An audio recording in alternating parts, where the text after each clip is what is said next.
Assalamualaikum warahmatullahi wabarakatuh. Kenalkan kami dari kelompok SA8. Di sini kami akan mempresentasikan PowerPoint kami yang berjudul Robot Line Follow Digital. Next. Di sini ada introduction atau perkenalkan. Saya sendiri Ridho Almiski dengan NIM 4242301018. Dan juga saya Randy dengan NIM 42423010017. Next lagi. Nah, di sini ada pengertian. Apa itu robot line follow digital? Robot line follow digital adalah robot yang dapat bergerak mengikuti garis dan membentuk suatu lintasan. Jadi, robot ini ada sensor. Nah, sensor ini akan mendeteksi suatu jalur atau suatu lintasan. Nah, deteksi ini. Berikut merupakan flowchart yang kami buat mengenai PBL yang kami lakukan. Jadi yang pertama itu ada start, yang kedua mencari referensi terkait dengan PBL ini yaitu robot dan follower digital. Selanjutnya lagi pembuatan desain elektrikal. Di sini kami menggunakan software uh, Pritzker. Selanjutnya lagi itu melakukan simulasi rangkaian elektrikal yaitu sehingga kami menggunakan web Tinkercad. Nah, di simulasi ini ketika hasil simulasinya sesuai dengan yang kami inginkan, kita bisa lanjut ke step berikutnya. Cuman kalau misalnya gagal ataupun tidak sesuai, itu kita bakal ngulang lagi untuk mencari referensi. Nah, mungkin balik lagi ketika itu udah berhasil, kita lanjut ke pembuatan desain mekanikal. Nah, setelah itu kita melakukan proses pemotongan untuk body, itu menggunakan mesin laser cutting. Jadi, ini kami melakukannya di ruangan tekno. Nah, selanjutnya lagi itu melengkapi komponen elektrikal yang diperlukan. Jadi ini pengambilan BHP dan juga melengkapi komponen-komponen yang kurang. Nah, lanjut lagi itu melakukan pengecekan komponen elektrikal. Jadi setelah kita ngambil BHP tadi dan juga melengkapi komponen, kita bakal melakukan pengecekan komponen tersebut.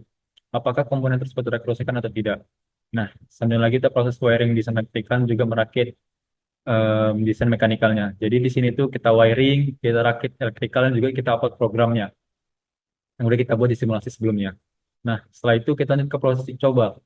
Nah, di proses ini ketika robotnya udah berhasil di proses uji coba, udah sesuai dengan yang kita inginkan, udah ngikutin garis ataupun track, itu bisa anggap robot itu berhasil. Cuman kalau misalnya gagal, kita bakal ngulang lagi, yaitu dari pengecekan komponen, mungkin ada komponen yang rusak ataupun segala macam, dan juga mungkin ada program yang kira-kira tidak sesuai dengan yang diinginkan, kita bisa ngubah di situ. Jadi bakal ngulang ke step sebelumnya. Cuman kalau misalnya berhasil, kita udah menganggap robot itu bisa berjalan. Oke, next lagi. Nah, next lagi di sini ada alat dan bahan yang digunakan. Yang pertama ada roda gearbox sebagai rodanya. Yang kedua ada Arduino Uno. Yang ketiga ada driver motor sebagai motornya. Yang keempat ada baterai holder. Yang kelima ada acrylic. Dan selanjutnya lagi ada optical sensor. Nah, selanjutnya lagi ada kabel USB, ada baterai, ada jumper, ada roda flywheel, dan ada switch sebagai tombol hidup dan mati. Oke, selanjutnya lagi sini ada sistem kerja robot yang flow digital. Nah, di sensor ini itu dilengkapi dengan beberapa komponen seperti fotodioda, resistor 330 ohm dan 10K dan LED. Nah, secara kerjanya seperti ini. Jadi ketika sensor mendeteksi cahaya, maka outputan dari sensor ini akan mendeteksi nilai low atau nol. Begitupun sebaliknya, jika sensor tidak mendeteksi cahaya, maka outputan yang keluar dari sensor ini akan mendeteksi sinyal high atau satu. Next. Oke, berikut perumpamaan desain elektrikal yang kami buat menggunakan em, software Pritzker. Jadi, em, sesuai dengan optical sensor kami yang udah kami buat di semester sebelumnya, di sini kami menggunakan 6 buah set sensor dengan LED, yang dimana itu memiliki masing-masing satu buah inputan. Jadi, total outputan yang keluar dari optical sensor itu 6 buah outputan, yang dimana tetap terhubung ke microcontroller kita, yaitu Arduino Uno. Itu berada di pin 2 sampai pin 7. Jadi sensor pertama itu di pin 2, sensor ke-6 itu di pin 7. Nah, selanjutnya lagi ada driver motor. Nah, driver motor ini terdapat 4 buah inputan dan juga 2 buah enable. Jadi untuk inputan 1 dan 2 itu terhubung ke pin 8 dan juga 9. Enable A-nya itu terhubung ke pin 10. Kemudian untuk inputan 3 dan 4 itu terhubung ke pin 12 dan juga 13. Untuk enable B-nya terhubung ke pin 11.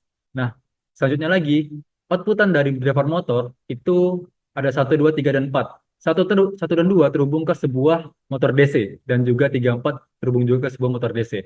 Kemudian untuk power dari optical sensor itu kami ngambil dari 5 volt yang ada di driver motor. Jadi grounding dan juga VCC dari optical sensor kami ngambil dari driver motor. Sedangkan juga Arduino juga sama begitu.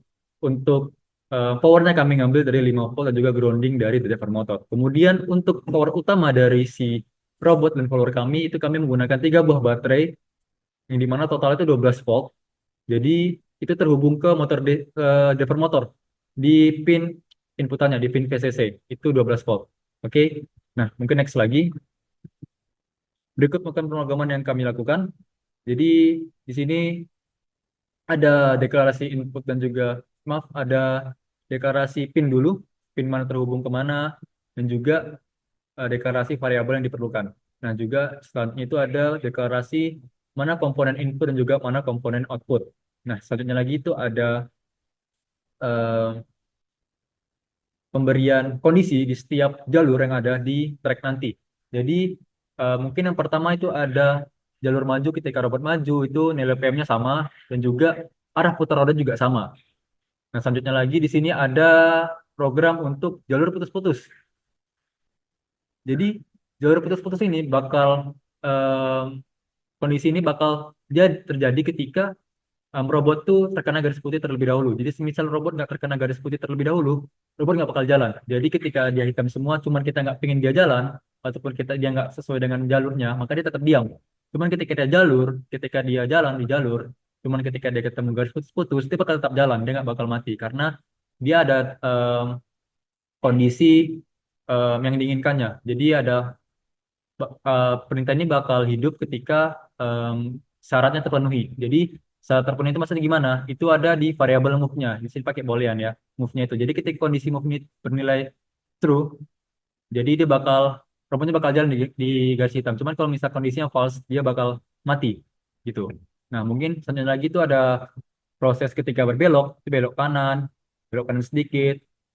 Itu jadi nilai PM-nya dibedakan. Jadi robot tetap jalan, cuman dia dengan gerakan roda yang berbeda gitu loh. Jadi dia tetap bisa menyesuaikan. Dia nggak terlalu patah juga nggak terlalu lurus gitu loh. Next lagi mungkin di sini ada juga ketika dia berbelok-belok kanan kiri segala macam. Di sini juga ada lengkap kami buat. Jadi kami nyarinya satu-satu. Pertama kami planin PM-nya, kami cari di mana kondisi robot itu berhenti, baru kami lihat kondisinya pakai serial monitor, kurang lebih seperti itu. Baru kami buat kondisinya di program. Oke, berikut program-programnya. Jadi ketika belok kanan tajam, belok kiri sedikit, kanan sedikit, kiri tajam, ada kami buat di sini semua. Berikut program-programnya. Ini masih yang sedikit-sedikit aja. Nilai premium masih sama. Nah, berikut yang belokannya tajam. Jadi di sini em, ketika tajam itu nilai premiumnya kami naikin ke 100 dan juga arah gerak rodanya, roda dari si robot ini itu berbeda. Jadi semisal dia belok kanan tajam, otomatis yang roda kiri belok kanan tajam, otomatis yang roda kiri itu bakal berputar ke depan, roda yang kanan itu bakal mundur. Jadi dia bakal berputar seperti ini. Yang kiri juga sama seperti itu kurang lebih. Jadi si robot ini ketika belok kiri tajam, jadi dia roda yang kanan bakal maju ke depan, roda yang kiri bakal mundur ke belakang. Jadi di cara penyesuaiannya itu di bagian high low ini. Jadi di sini nih, kita bakal ngatur arah roda di sini, high low dan segala macam. Cuman kalau misalnya kecepatan, kita bakal ngatur di PWM-nya. Di sini, di PWM untuk enable-nya. Mungkin kurang lebih sama di setiap itunya, hanya berbeda di PWM dan juga arah gerak roda tersebut. Oke, mungkin next lagi ke desain mechanical. Nah, di desain mekanikal ini ada untuk lantai atasnya dengan ukuran 111 mm atau dikonversikan ke cm itu 11,1 dan panjangnya itu 198 mm. Nah, untuk di lantai bawahnya itu 150 mm dan lebarnya 185 mm. Dan untuk driver motor dengan lebar 43 meter dan panjangnya 43 mm. Dan ada baterai holdernya juga dengan ukuran 74 kali 50 dan untuk Arduino Uno ada 53 kali 57. Next lagi, di sini ada desain mekanikal tampak atasnya dan ada tampak bawahnya dan tampak kanannya. Nah, di sini untuk di lantai bawahnya kami menaruh untuk sebagai Arduino Uno dan gearboxnya. Dan untuk lantai keduanya ada sebagai tempat driver motor dan baterai holder. Next lagi, ini untuk tampak kirinya. Next lagi, Nah, di sini sekarang proses pemotongan akrilik. Pada tahap ini kami melakukan proses pemotongan akrilik di ruangan teknopreneur menggunakan laser cutting atau cutting laser. Selanjutnya lagi ada proses wiring elektrikal. Pada tahap ini kami melakukannya proses wiring ini di ruangan workspace 80. Oke, mungkin ini video em, beberapa video yang kami lakukan selama kami pembuatan uji coba robot ini. Jadi mungkin bisa kita pelajari ini proses kalibrasi. Jadi mungkin bisa kita lihat dulu videonya. Nah, jadi di video ini kita bakal ngecek apakah sensornya ini masih berfungsi atau tidak. Jadi yang seperti dibilang Ridwan sebelumnya kan, jadi ketika dia si sensor ini kena garis, dia bakal bernilai nol.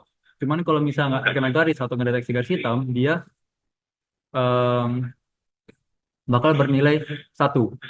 Berikut mungkin bisa kita cek. Jadi gunanya cell monitor untuk ngecek si sensor tadi. Kalian kalibrasi. Tuh bisa teman-teman lihat, mungkin tidak terlalu jelas. Itu ada nol, ada satu. Jadi ketika dia di garis putih, maka yang terdeteksi di mikrokontroler itu nilainya nol. Cuman kalau misalnya dia terkena garis hitam, maka yang terdeteksi di mikrokontroler itu bernilai satu. Oke, mungkin next lagi. Berikut pengecekan troubleshooting. Jadi mungkin bisa teman-teman lihat juga, ini beberapa troubleshooting yang kami alami selama kami mengerjakan proyek ini.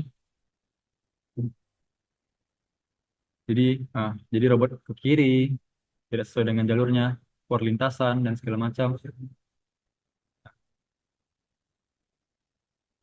Oke, jadi em, berikut beberapa troubleshooting yang kami alamin.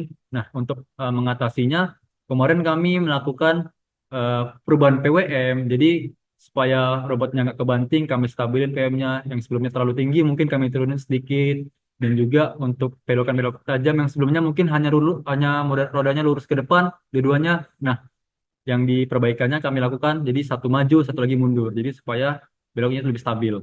Nah, mungkin itu beberapa troubleshooting yang kami alami. Next lagi mungkin,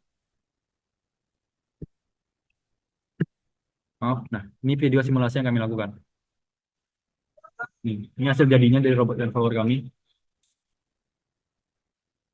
Dia udah ngikutin garis.